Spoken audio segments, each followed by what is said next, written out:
Okay, so Palaeovalleys. What are we talking about in Palaeovalley? Well, as you can see here, we have a current valley. So this is the Werribee River. It's cutting through the basalt. Up there it's cutting through Ordovician rock. So we can't look there to see a Palaeovalley. That's a current valley, but if you look at some excavations, and this is how you can actually tell. So here we have material. It's pretty much loose. As you can see, there's a lot of clay mixed in with basalt boulders, cobbles, fine grain. So here we just have probably an infill. So probably from a Palaeovalley. So this probably was used to be a valley. And over this side we have some cliff faces. So this has been excavated, but obviously that's all solid. So at some point in time between here and the actual cliff face, we had the end of the actual valley. So we keep walking. Obviously we still have loose material. If you look at the ground, this is still also loose material. And obviously they've dug a trench there because they wanted to check it. Still the same. But at a certain point, it becomes solid rock. So here's the actual end of the valley side. So it's probably just a hillside. Now the formation of this basalt is about 2 million years old. As you can see, it has a lot of weathering underneath the rock, so the water percolates there and actually weathers the rock in situ. So that is the infill, so it's a Palaeovalley. So that's how you most likely interpret it. Just material that's been infilled and over time has just filled up the whole valley. So over that side we have a flat plain on the hillside. We have the river on this side. So obviously before, this was actually probably a small creek for a river. So if we keep walking, all this excavation has got loose material. So that is really part of the same system, but you have to walk down here, and this is the same system, and as you can see it's still pretty much clay and loose material. So the valley is actually, looks like it's actually quite large for a small creek. And obviously back there we just have solid material in the back, so the valley ends somewhere here over there. You could have also, the valley like this, over 2 million years, this could have been weathered a bit, probably not too much, probably like a meter or so. So looks like definitely conclusive that the valley's well, it's been rapidly infilled, because this basalt actually erodes quite fast. It's not stable on the surface. And here we get to another excavation. So here it looks like we have solid rocks, so obviously the valley's going that way. And here we have solid basalt. So obviously still weathered. This would have been a lot steeper, but as the current hillside would have been something like that. This excavation, this would have been closer to the surface than the basalt back there. Okay, so somewhere here we have the end of the basalt. Wait, do we? Okay. No, we still have solid basalt there. not too sure about this because it's covered in scree.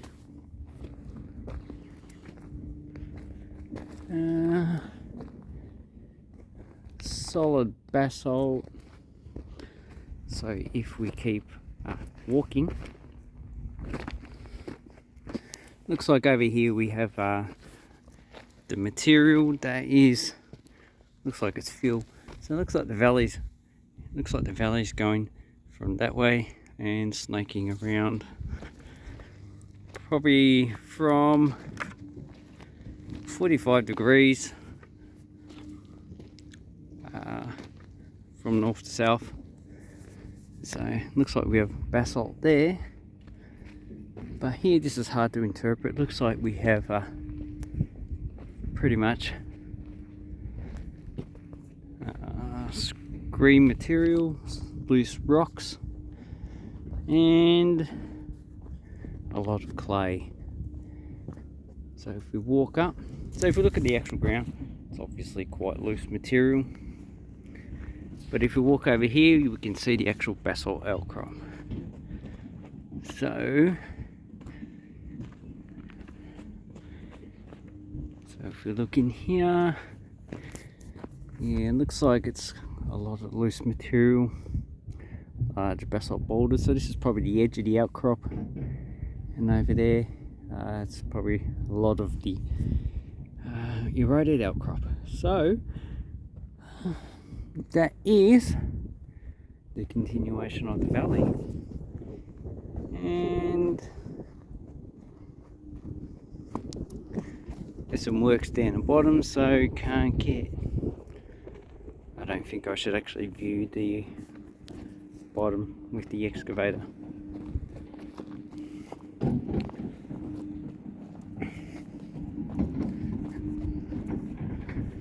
But if we look from the top, this is actually all loose material.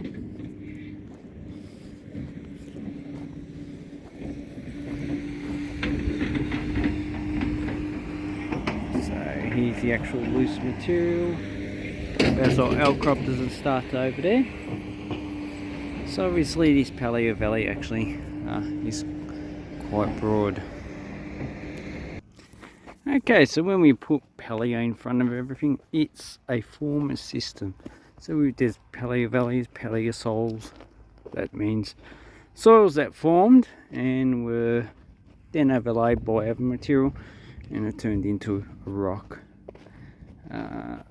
Should have lots of organics in it too.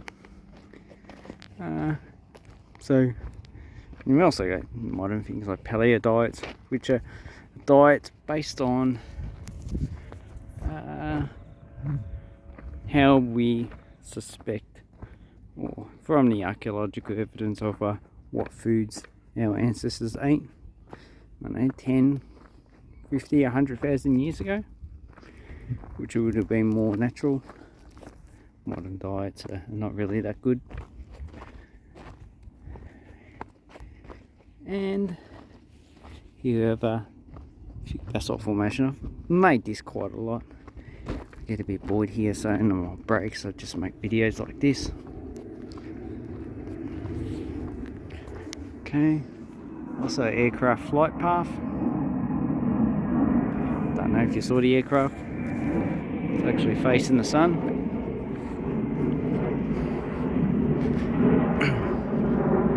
So Palaeovalleys are very interesting.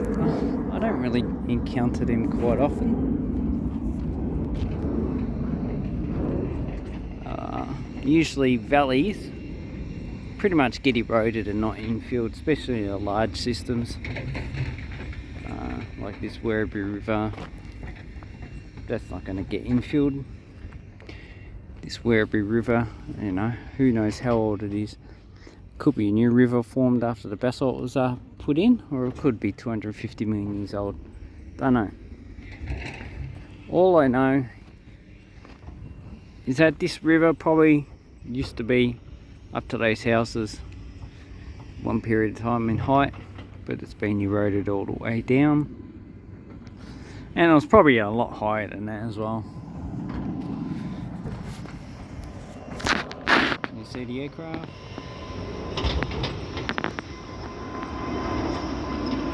That is banana. Okay,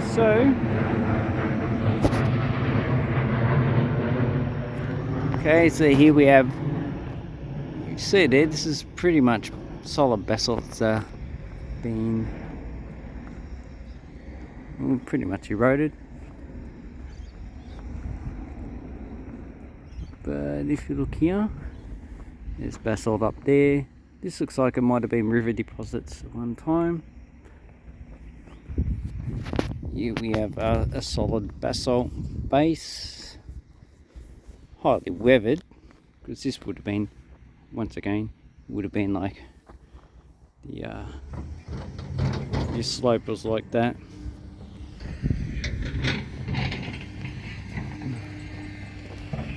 Now where the excavator is excavating is pretty loose material. So we've got a basalt outcrop, and if we keep moving over, where I've done that video, it's actually that river deposit's been covered up now. It's pretty much where the excavation is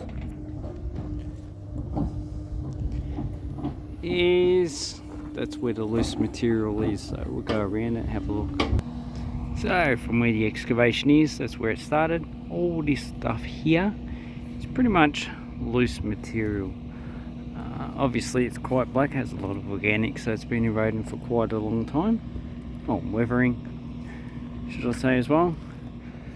So there's majority of it's clay with large rocks, and you can see the actual ground material there. So this is like a system of Palaeovalleys that you would actually see. And here we have red stuff. So this is freshly weathered rock. Has a high iron content because of the red colour, and probably a low organic content as well. So I haven't done any chemical analysis, so don't take my word on it. But if you look at the rock close up, or the cliff face, you can see this is also infill. Looks like there might be the base, and here we have the dark coloured, so that's pretty much the infill. And you can also tell by how it's actually dipping. And here it also looks like fill, so it's been filled in sometime.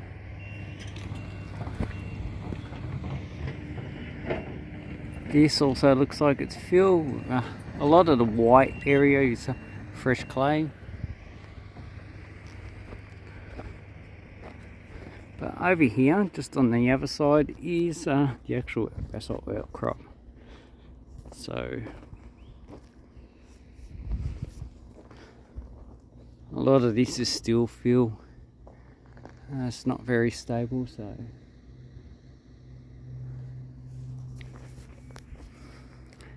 obviously this Palaeovalleys went from probably about 5 meters across to here. It's probably like at least 40 meters, so it's quite a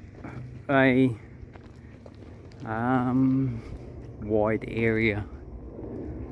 So there would have been hills on both sides, would have been some river, little creek in the middle, and it's just been eroded, and well, as the basalt's eroded from the actual hillsides, it's fallen into the actual side. As you can see, nice red clay.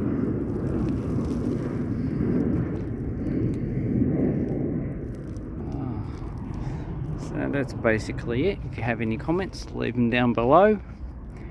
If you don't like my video, let me know.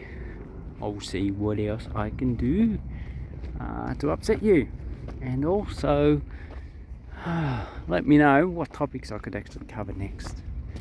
Thank you and goodbye.